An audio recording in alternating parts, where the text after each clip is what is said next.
আজকে হচ্ছে আমাদের 4র্থ নম্বর আইবুড়ো ভাত মেজো পিসিদের বাড়িতে। আমাদের বলছি কেন, আমার ওর আইও এসছে, এই যে নিত্যনি হিসেবে ও বেশ ভালো নিমন্ত্রণ পাচ্ছে। একটা জিনিস দেখো, মানে কখন আমরা বসেছি, মনে হয় 2 ঘন্টা হয়ে যাবে, আমরা দুজনে হাসাহাসি করছি, খেয়ে আর উঠতে পারছি না। খা চিকেন লেগ পিস, দেখিছি না দেখে, সরি। এই দেখো কত কিছু, তোর খাওয়া হলো? কত দূর? রাইসটা এই খাচ্ছে, প্লেটে এখনো কত রাইস পড়ে আছে, তাড়াতাড়ি খা।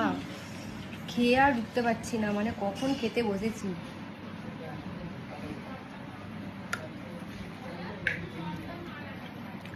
লেগ নিবি আমার থেকে একটু নে।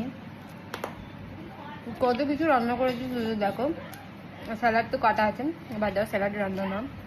চিকেন, এই চিংড়ি মাছের মালাইকারি, পাবদা মাছ খেয়ে নিয়েছি। এখানে আছে চিকেন, চাটনি, পাঁপড়, মিষ্টি, দই। এই জিনিসটা সব থেকে প্রিয় আমার, এই যে আইসক্রিম।